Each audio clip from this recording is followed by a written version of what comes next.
नमस्कार मित्रों, मैं हूँ तीर्थ सामवेदी। आज पुनः एक नया विचार आपके समक्ष प्रस्तुत करने जा रहा हूँ। मित्रों, आज का विषय है शरद पूर्णिमा हम क्यों मनाते हैं और शरद पूर्णिमा का इतना क्या महत्व है। मित्रों, शरद ऋतु में जो पूर्णिमा आती है उसे शरद पूर्णिमा कहते हैं। हेमंत, शिशिर, ग्रीष्म, वर्षा ऐसी ऋतुएं हैं हमारे भारतवर्ष में, और 6 ऋतुओं में से शरद ऋतु अंतिम ऋतु है।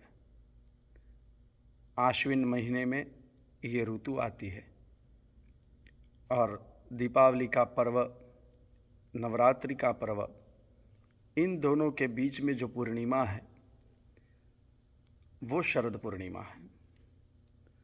लेकिन शरद पूर्णिमा का इतना सारा महत्व क्यों है? मित्रों, शरद पूर्णिमा के दिन चंद्रमा पूर्ण रूप से, हर पूर्णिमा में जैसे पूर्ण रूप से खिलता है, लेकिन शरद पूर्णिमा को विशेष महत्व इसलिए दिया गया है क्योंकि शरद शतम जीवेम शरदः, संस्कृत में आशीर्वाद के रूप में भी हम ऐसा कहते हैं कि 100 यानी 100 शरद ऋतु आप पार करो। शतम जीवेम शरदः, शतायु, 100 वर्ष तक आपका आयुष्य रहे, निरोगी रहे। शतम जीवेम शरदः, और शरद ऋतु के इस पूर्णिमा को आप निहाल सको, प्राप्त कर सको।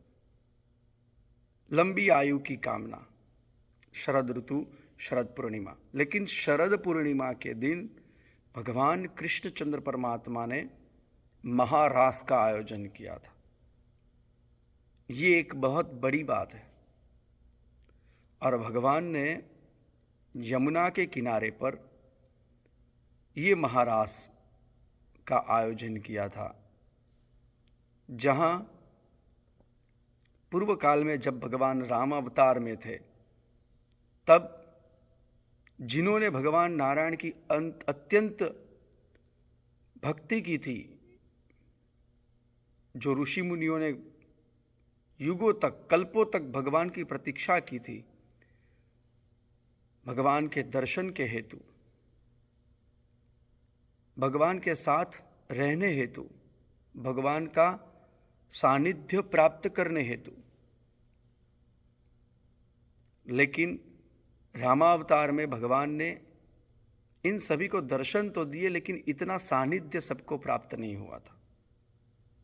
तब ये ऋषि मुनियों को भगवान राम ने आशीर्वाद के रूप में कहा था कि मेरा अगला जन्म कृष्ण अवतार होगा, और उस कृष्ण अवतार में आपको मेरा सानिध्य प्राप्त होगा, मेरा सहवास प्राप्त होगा, मेरे साथ रहने का मौका मिलेगा। तो फिर से एक युगति, फिर से त्रेता से द्वापर युग तक उन सभी ने प्रतीक्षा भी की। उनके फलस्वरूप वही ऋषि मुनि गोपी बने, और गोपी बनने के साथ ही गोकुल, वृंदावन, व्रजधाम, मथुरा, ये सभी भगवान को, क्योंकि ऋषि मुनि तो त्रिकालदर्शी थे, उनको मालूम हुआ कि कृष्णचंद्र परमात्मा का जन्म हुआ है, उनके साथ रहने आए, उनका सानिध्य प्राप्त किया, और गोपी के स्वरूप में जो जो उनकी इच्छाएं अधूरी रह गई थी, वो भगवान कृष्ण ने महारास के रूप में पूर्ण की। तो ये शरद पूर्णिमा का महत्व इसलिए भी है क्योंकि भगवान चंद्रवंशी है, श्री कृष्ण चंद्रवंशी है, और उन्होंने ये शरद पूर्णिमा के जो चंद्रमा है उनको आशीर्वाद दिया है। यानी कि 12 महीने की जो पूर्णिमा है उनमें से सबसे बड़ा चांद, सबसे बड़ा चंद्रमा, फुल मून, यानी कि हर पूर्णिमा को चंद्रमा तो पूर्ण रूप से ही होता है, सोले कला से खिलता है, लेकिन कंपैरेटिवली ये 12 महीनों में शरद पूर्णिमा के दिन चंद्रमा सबसे बड़ा होता है, बिगेस्ट मून। सो भगवान चंद्रमा को और भी आशीर्वाद दिया है। जिनकी पित्त प्रकृति है, वो पित्त प्रकृति को शांत करने के लिए दूध और पोहे और खड़ी साकर मिलाकर भगवान चंद्रमा को अर्पित करने का भाव है। और ये महारास भगवान ने जब यमुना के किनारे पर रचाया था तो इतना भव्य था कि भगवान शिव भी कैलाश छोड़ के, एक भजन भी बहुत सुंदर है, एक बार श्री भोले भंडारी बन गए व्रज की नारी, गोकुल में आ गए। भगवान भी, शिव भी अपने आप को रोक नहीं पाए थे, वो भी नारी बन के मोहन के सानिध्य में रास रचाने आ गए थे। तो ये शरद पूर्णिमा का ये महत्व है। भक्त तीन बात बहुत बड़ी है शरद पूर्णिमा की। एक तो कि भक्त की हृदय की पीड़ा को शांत करना। दूसरा, शरद पूर्णिमा के दिन चंद्रमा से अमृत किरणें, जो चांदनी गिरती है पृथ्वी पे, वो अमृत किरणें, अमृत रोशनी के रूप में अमृत ये पृथ्वी पर गिरती है। इसीलिए हम अगर दूध, पोहे और खड़ी साकर यानी कि शर्करा जो बड़ी होती है, वो दूध में मिलाकर भगवान चंद्रदेव को अर्पित करते, तो वो अमृत की जो रोशनी है, चांदनी है, वो दूध पोहे में गिरती है और वो अमृत बनता है। और वो पीने से हमारी पित्त प्रकृति जो होती है वो शांत होती है। तो ये पित्त शामक भी पूर्णिमा है। हृदय के लिए, हृदय की पीड़ा को शांत करने के लिए ये पूर्णिमा महत्व है। भक्ति की अभिवृद्धि करने के लिए ये पूर्णिमा महत्व है।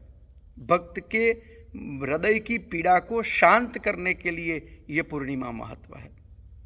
और तीसरा और उत्तम, जो इस कलयुग में, इस संसार में सभी के पास नहीं है, वो है सच्चा आनंद और सच्चा प्रेम। सच्चा आनंद और सच्चा प्रेम प्राप्त करने के लिए ये शरद पूर्णिमा बहुत महत्वपूर्ण है। तो इसीलिए महारास के रास पंचाध्याय श्रीमद् भागवत जी के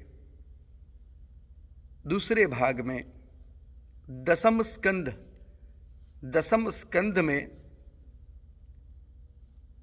29वां, 30वां, 31, 32 और 33, 29 से लेकर 33 तक ये रास पंचाध्याय है। अगर इस शरद पूर्णिमा में उस रास पंचाध्याय का हम आवर्तन करते हैं, अध्ययन करते हैं, पठन पाठन करते हैं, तो भगवान कृष्ण की अभूतपूर्व अत्यंत कृपा प्राप्त होती है। हम उनके कृपा के पात्र बन जाते हैं और भगवान नारायण हमें स्नेह करते हैं। भगवान हमें स्नेह करते हैं, उनकी छत्र छाया प्राप्त होती है। इसलिए ये शरद पूर्णिमा बहुत बहुत बहुत अनमोल है और बहुत भक्त के हृदय को आनंदित कर देने वाली इस शरद पूर्णिमा की आप सभी को हार्दिक शुभकामनाएं, बधाई। और आज का विषय यही था कि आपको शरद पूर्णिमा के बारे में बताया जाए। अगर आपको मेरा वीडियो अच्छा लगता है तो लाइक करें, शेयर करें और सब्सक्राइब अवश्य करें। जय श्री कृष्ण।